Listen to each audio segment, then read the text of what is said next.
Halo semuanya, perkenalkan aku Asnaintias Azahra. Aku dari Prodi Pendidikan Bahasa Prancis. Di video kali ini aku akan membahas tentang apa itu kepemimpinan, teori kepemimpinan, dan contoh kepemimpinan pada masa Presiden Susilo Bambang Yudhoyono. Kepemimpinan adalah proses memengaruhi dan mengarahkan individu atau kelompok untuk mencapai tujuan tertentu. Seorang pemimpin memiliki peran strategis dalam membimbing organisasi, perusahaan, atau sebuah negara agar berjalan dengan efektif dan efisien.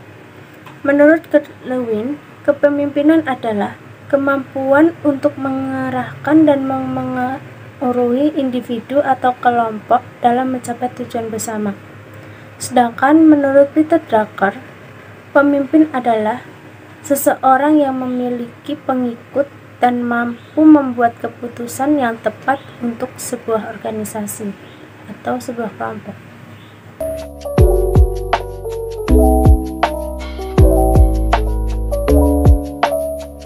Selanjutnya saya akan menjelaskan beberapa teori kepemimpinan. Teori kepemimpinan dikembangkan untuk memahami bagaimana seorang menjadi pemimpin yang efektif serta bagaimana gaya kepemimpinan mempengaruhi individu dan organisasi. Berikut adalah teori-teori kepemimpinan yang akan saya jelaskan. Yang pertama ada teori sifat atau trait theory. Konsep dasar teori sifat ini yaitu teori ini berpendapat bahwa pemimpin dilahirkan dengan sifat-sifat bawaan tertentu yang membuat mereka unggul dalam memimpin. Karakteristik pemimpin menurut teori ini yang pertama ada kecerdasan, di mana pemimpin cenderung memiliki tingkat kecerdasan yang lebih tinggi daripada pengikutnya. Yang kedua, kepercayaan diri. Pemimpin yang percaya diri lebih efektif dalam mengambil keputusan. Yang ketiga, berkarisma. Daya tarik dan kemampuan mempengaruhi orang lain. Yang keempat, keberanian. Mampu mengambil resiko dalam situasi yang sulit. Yang kelima, ada integritas. Memiliki moral dan etika yang tinggi. Teori ini memiliki kelebihan, yaitu mengidentifikasi kualitas utama pemimpin yang sukses. Adapun kekurangan yaitu tidak mempertimbangkan faktor lingkungan dan situasi. Sebagai contoh dari teori ini yaitu Presiden Soekarno memiliki karisma, kecerdasan, dan kepercayaan diri yang kuat sehingga mampu memimpin perjuangan kemerdekaan Republik Indonesia. Yang kedua ada teori perilaku atau behavioral theory. Konsep dasar teori perilaku ini yaitu teori ini menekankan bahwa kepemimpinan tidak hanya didasarkan pada sifat bawaan tetapi juga bisa dipelajari dan dikembangkan melalui pengalaman dan pelatihan. Jenis kepemimpinan berdasarkan perilaku yaitu yang pertama ada kepemimpinan berorientasi tugas, di mana lebih fokus pada pencapaian target dan efisiensi kerja. Yang kedua ada kepemimpinan berorientasi hubungan, yaitu berfokus pada kesejahteraan bawahan dan kerjasama tim. Teori ini memiliki kelebihan seperti kepemimpinan bisa dipelajari dan dikembangkan. Kekurangannya yaitu tidak mempertimbangkan situasi tertentu yang bisa mengubah efektivitas kepemimpinan. Contoh dari teori ini yaitu seorang supervisor atau manajer perusahaan yang mengikuti pelatihan kepemimpinan untuk meningkatkan keterampilannya dalam mengelola tim. Yang ketiga adalah teori kontingensi atau kontingensi teori. Konsep dasar dari teori kontingensi tersebut yaitu efektivitas kepemimpinan bergantung pada situasi yang dihadapi. Tidak ada satu gaya kepemimpinan yang cocok untuk semua kondisi. Model dalam teori kontingensi yaitu pertama ada model Fiedler, yaitu menilai kepemimpinan berdasarkan hubungan pemimpin dengan bawahan, struktur tugas, dan kekuatan posisi pemimpin. Yang kedua ada model situasional Hersey dan Benkart, yaitu gaya kepemimpinan harus disesuaikan dengan tingkat kesiapan atau kemampuan dan kemauan dari bawahan. Kelebihan dari teori ini yaitu fleksibel dan dapat diterapkan sesuai situasi. Kekurangannya yaitu sulit menentukan faktor situasi secara tepat. Contoh dari teori ini yaitu seorang pemimpin perusahaan menerapkan gaya kepemimpinan otoriter dalam keadaan krisis, tetapi demokratis dalam situasi yang normal. Keempat, ada teori kepemimpinan situasional. Konsep dasar dari teori kepemimpinan situasional yaitu pemimpin harus menyesuaikan gaya kepemimpinannya berdasarkan kesiapan dan kematangan dari bawahannya. Ada 4 gaya kepemimpinan situasional. Yang pertama ada telling atau memberitahu. Pemimpin memberikan arahan yang jelas atau cocok untuk karyawan baru. Selling, menjual atau meyakinkan. Pemimpin tetap mengarahkan, tetapi lebih banyak berkomunikasi dengan bawahan. Ketika ada partisipasi atau berpartisipasi, yaitu pemimpin bekerja sama dengan bawahan dalam pengambilan keputusan. Yang keempat ada delegating atau mendelegasikan, di mana pemimpin memberikan tanggung jawab penuh kepada bawahan yang sudah matang. Kelebihan dari teori ini yaitu fleksibel dan dapat diterapkan dalam berbagai kondisi tim. Kekurangannya memerlukan pemimpin yang peka terhadap kondisi bawahan. Sebagai contoh dalam teori ini yaitu seorang manajer yang memberikan arahan penuh kepada karyawan baru tetapi hanya memonitor karyawan senior atau karyawan lama. 5. Teori kepemimpinan karismatik atau charismatic leadership theory. Konsep dasar dari teori ini yaitu pemimpin memiliki daya tarik luar biasa yang membuat pengikutnya setia dan termotivasi untuk mengikuti visi dari pemimpin tersebut. Ciri pemimpin karismatik yaitu yang pertama memiliki visi yang kuat dan mampu menginspirasi pengikut. Yang kedua, mampu berkomunikasi secara efektif untuk membangun keyakinan pengikut. Ketiga, berani mengambil resiko dan berkomitmen terhadap tujuan. Kelebihan dari teori ini yaitu mampu membawa perubahan besar dalam organisasi atau sebuah masyarakat. Kekurangannya bisa menimbulkan ketergantungan berlebihan kepada sosok pemimpin. Contoh, Presiden Soekarno adalah contoh pemimpin karismatik yang mampu menggerakkan hati rakyat dengan pidatonya yang inspiratif. Yang keenam, ada teori kepemimpinan transformasional atau transformational leadership theory. Konsep dasar dari teori ini yaitu pemimpin berusaha menginspirasi, memotivasi, dan membawa perubahan besar dalam organisasi.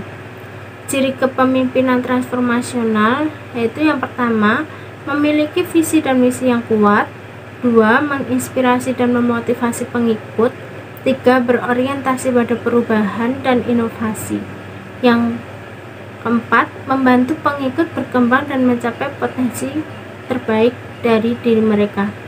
Kelebihan dari teori ini mampu mendorong inovasi dan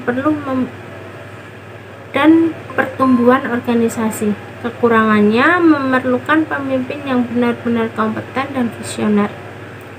Contoh dari teori ini, Elon Musk dengan visi inovatifnya dalam pengembangan kendaraan listrik dan eksplorasi luar angkasa. Yang ketujuh, ada teori kepemimpinan transaksional atau transactional leadership theory. Konsep dasar teori ini yaitu pemimpin menggunakan sistem penghargaan dan hukuman untuk mengelola timnya. Ciri kepemimpinan transaksional yaitu yang pertama, menggunakan sistem reward dan punishment. Yang kedua, fokus pada kepatuhan terhadap aturan dan target kerja. Ketiga, kurang memperhatikan inovasi dan perubahan jangka panjang. Kelebihan dan kekurangan teori ini yaitu kelebihannya cocok untuk organisasi dengan struktur kerja yang jelas dan target yang spesifik. Kekurangannya kurang efektif dalam mendorong inovasi dan kreativitas bawahan. Contoh dari teori transaksional yaitu seorang supervisor pabrik memberikan bonus kepada pekerja yang mencapai target produksi, tetapi memberikan sanksi kepada pekerja yang tidak dapat mencapai target produksi. Kesimpulan dari teori-teori yang saya paparkan yaitu teori kepemimpinan berkembang dari pendekatan yang menganggap pemimpin lahir dengan sifat bawaan atau teori sifat, hingga melihat kepemimpinan sebagai sesuatu yang dapat dipelajari dan disesuaikan dengan situasi, atau teori kontingensi dan situasional.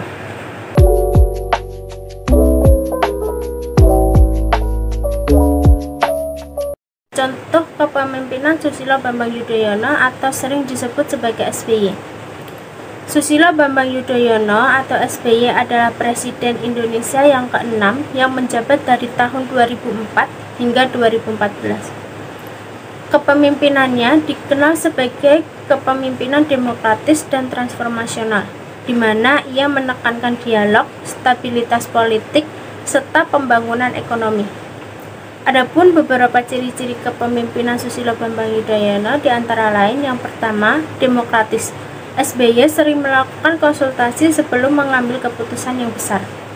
Kedua, berorientasi pada stabilitas, di mana SBY fokus pada keamanan dan perdamaian nasional, terutama dalam penyelesaian konflik di Aceh. Ketiga, kepemimpinan berbasis konsensus, yaitu mengutamakan musyawarah dalam menyelesaikan masalah politik dan ekonomi. Keempat, ada mengedepankan diplomasi. Aktif dalam hubungan internasional termasuk peran Indonesia dalam G20 dan ASEAN. Kelima, ada berfokus pada pembangunan ekonomi, di mana pertumbuhan ekonomi stabil dengan rata-rata 5-6% per tahunnya. Contoh nyata kepemimpinan Susilo Bambang Yudhoyono, yang pertama ada perdamaian Aceh pada tahun 2005. Salah satu pencapaian besar SBY dalam menyelesaikan konflik dengan Gerakan Aceh Merdeka atau yang sering disebut dengan GAM melalui perjanjian Helsinki tahun 2005. Pendekatan diplomatis dan negosiasi yang dilakukan SBY berhasil mengakhiri konflik separatis yang berlangsung lebih dari 30 tahun. Yang kedua ada stabilitas ekonomi. Susilo Bambang Yudhoyono berhasil menjaga stabilitas ekonomi dengan kebijakan makro yang baik, termasuk pengelolaan inflasi dan investasi asing.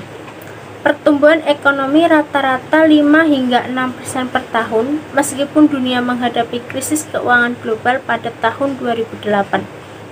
Ketiga, ada program pro rakyat, di mana SBY meluncurkan berbagai program bantuan sosial seperti bantuan langsung tunai atau BLT untuk membantu masyarakat yang miskin atau yang berkekurangan. Program PNPM Mandiri, Program Nasional Pemberdayaan Masyarakat untuk meningkatkan kesejahteraan ekonomi di desa-desa. Yang keempat, ada kepemimpinan dalam diplomasi internasional. Presiden SBY membawa Indonesia lebih aktif di panggung dunia, termasuk dalam G20 dan ASEAN. Indonesia menjadi lebih dihormati dalam pergaulan internasional berkat pendekatan diplomasi aktif Presiden Susilo Bambang Yudhoyono. Adapun tantangan dalam kepemimpinan pada masa Susilo Bambang Yudhoyono, yang pertama, kritik terhadap gaya kepemimpinan. Sering dianggap terlalu berhati-hati dalam mengambil keputusan, seperti kasus korupsi di pemerintahan. Beberapa kasus korupsi terjadi di era kepemimpinan Presiden SBY, meskipun ia mendukung pemberantasan korupsi melalui KPK. Yang selanjutnya ada ketergantungan pada koalisi politik, di mana SBY harus sering melakukan kompromi politik karena pemerintahannya berbasis koalisi besar. Sekian dari saya. Jika ada salah kata atau penjelasan yang kurang lengkap, saya mohon maaf.